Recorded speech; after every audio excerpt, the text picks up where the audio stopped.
Baik, Assalamualaikum warahmatullahi wabarakatuh. Nama saya Deha Farhan Ramadana. Kali ini saya akan mempresentasikan hasil dari materi yang saya presentasikan kemarin yang berjudul Etika dan Perkembangan Infrastruktur Teknologi Informasi dalam Sistem Informasi Manajemen. Pertama, saya akan menjelaskan apa itu sistem informasi. Jadi sistem informasi itu dia memiliki identitas sebagai sebuah bidang multidisiplin yang dalam siklus hidupnya berinteraksi dengan disiplin lain seperti psikologi, ilmu organisasi, kebijakan publik, dan ilmu kesehatan. Berbeda dengan disiplin terkait seperti ilmu komputer atau teknik informatika, disiplin sistem informasi berada di domain bagaimana implementasi dan penerapan teknologi dapat dan memberikan kebermanfaatan baik di level individu, organisasi, masyarakat, hingga level-level negara. Terkait hal ini, sangat lumrah jika ada dalam melaksanakan penelitian, peneliti sistem informasi berinteraksi dan bersosialisasi dengan objek penelitian seperti kelompok, komunitas, masyarakat, atau perusahaan tertentu. Dalam aktivitas interaksi atau sosialisasi tersebut, tidak terhindar bagi peneliti untuk bersinggungan dengan aspek dan prinsip etik atau research etik. Awareness terhadap aspek dan prinsip etik ini sangat penting agar tanggung jawab peneliti dapat terjaga dan risiko penelitian terkelola dengan baik selama keberjalanan proyek penelitian, mulai dari sisi privasi dan kerahasiaan, psikis dan emosi responden individu, pengaruh sosial, hingga ke aspek legal atau ekonomi di level perusahaan. Baik, selanjutnya saya akan menjelaskan apa isu-isu yang muncul dalam penggunaan sistem informasi. Yang pertama itu ada dampak sosial. Menurut Kamus Besar Bahasa Indonesia, dampak adalah pengaruh kuat yang dapat mendatangkan akibat, baik akibat positif maupun negatif. Akibat ini memberikan pengaruh terhadap berbagai aspek kehidupan masyarakat seperti sosial, ekonomi, politik, dan lain-lain. Dampak positif mengacu pada perubahan yang memberikan manfaat kepada masyarakat, sedangkan dampak negatif adalah mencakup efek buruk. Efeknya merugikan dari timbulnya perubahan tersebut. Perusahaan memang sudah mempunyai sistem CSR atau Corporate Social Responsibility untuk peran perusahaan dalam sosial masyarakat. Akan tetapi dengan hadirnya sistem informasi, CSR harusnya lebih luas berkarya, misalnya dengan memberikan informasi secara berkala tentang pentingnya yakin bahayanya jika vaksin terlambat,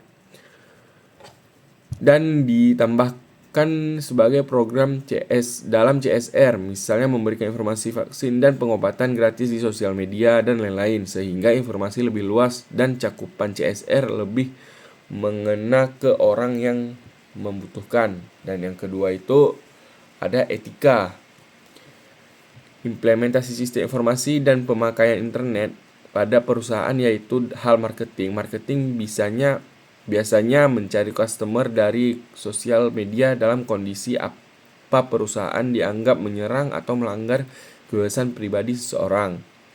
Peraturan-peraturan apa yang berbicara mengenai inferensi kehidupan orang lain melalui pengawasan diam-diam, melalui penelitian pasar, atau melalui medium apapun. Apakah kita perlu memberitahu orang yang bersangkutan jika ingin mengambil data informasinya? Haruskah kita mengumumkan kepada orang-orang bahwa kita menggunakan informasi yang terkumpul pada tujuan review karyawan? Baik, selanjutnya yaitu ada penggunaan sistem informasi manajemen terhadap permasalahan sosial dan budaya. Yang pertama itu ada konvergensi atau peningkatan pengembangan. Teknologi informasi akan berkembang terus dan semakin marak. Perancangan sistem informasi pengambilan keputusan dan sistem informasi dan pemakaiannya akan semakin banyak memanfaatkan teknologi. Data suara, citra, selera, dan naskah akan dapat diolah seluruhnya dengan menggunakan komputer yang canggih. Yang kedua, interoperability atau bekerja tanpa hambatan. Dengan menggunakan komputer yang canggih, mereka dapat berkomunikasi dengan baik tanpa mengalami hambatan jarak, waktu, tenaga, biaya, dan pikiran. Mereka dapat saling bertukar informasi dengan efektif dan efisien. Dan yang ketiga, simplicity atau penyederhanaan. Tuntutan bagi terselenggaranya fasilitas untuk saling berkomunikasi mengarah pada penerapan yang kompleks namun dengan yang relatif sederhana dan mudah. Dengan demikian, maka banyak yang berminat serta dapat menggunakan dengan baik. Dan yang terakhir, disintermediation atau tanpa perantara. Para pemakai tidak perlu lagi menggunakan bantuan orang lain atau jasa perantara dalam memanfaatkan teknologi informasi karena pemakaian komputer semakin mudah dikuasai. Baik, selanjutnya kita akan membahas prinsip yang digunakan ketika menghadapi dilema etis. Dalam membahas etika penggunaan teknologi informasi terutama sistem informasi manajemen, tentunya perlu mengetahui faktor-faktor yang mempengaruhi etika tersebut dalam organisasi informasi manajemen dan etikanya dalam lembaga pendidikan. Faktor yang mempengaruhi etika SIM dalam organisasi maupun masyarakat yang disampaikan oleh beberapa peneliti. Yang pertama itu ada moral, pengetahuan perbuatan manusia yang ditinjau dari segi baik atau segi buruknya. Faktor moral menjadi hak dan kewajiban seorang dalam melakukan SIM karena moral berkaitan erat dengan kebiasaan dan cara hidup seseorang dalam menggunakan teknologi informasi. Jikalau moral yang digunakan seseorang itu baik, maka efektif dan efisien pula seseorang tersebut dalam menggunakan SIM, begitu pula sebaliknya. Dan yang kedua itu ada isu sosial. Hal yang bertentangan dengan nilai-nilai masyarakat sehingga diperlukan sebuah tindakan untuk mengubah situasi tersebut. Isu sosial dapat mempengaruhi etika penggunaan SIM dikarenakan isu tersebut berupa konflik internal maupun eksternal dalam organisasi dan juga masalah sosial yang membuat organisasi tersebut harus bersegera dalam memperbaiki kinerja SIM mereka. Contoh dalam dunia pendidikannya itu seperti terjadi error dalam aplikasi atau website yang digunakan dalam menjalankan SIM suatu sekolah dan hal tersebut tentunya merugikan sekolah tersebut beserta pegawai, guru sehingga menimbulkan isu sosial. Yang ketiga itu ada etika pengguna. Faktor penting dari etika pengguna SIM atau SIM adalah etika penggunanya karena SIM akan bermanfaat dan bekerja secara efektif bila penggunaannya memiliki etika yang baik. Etika yang baik di sini meliputi kepatuhan dalam menggunakan norma-norma, aturan, perilaku, dan nilai-nilai kebaikan dalam berorganisasi. Baik, selanjutnya kita akan membahas infrastruktur teknologi informasi dari teknologi informasi. Setelah sebelumnya kita membahas perkembangan teknologi dari pergerakan teknologi dari evolusi infrastruktur, perkembangan kemajuan teknologi membawa dampak yang besar pada perkembangan infrastruktur akibat penggunaan teknologi informasi maupun keinginan dari berbagai macam pihak yang menginginkan kemudahan dalam beraktivitas. Evolusi infrastruktur memberikan bagaimana penggerak teknologi pada zamannya dapat memperlihatkan seperti apa perkembangan yang akan terjadi nanti. Untuk hal tersebut, tentunya instansi ataupun perusahaan yang mengetahui bagaimana perkembangan infrastruktur yang perlu untuk diterapkan.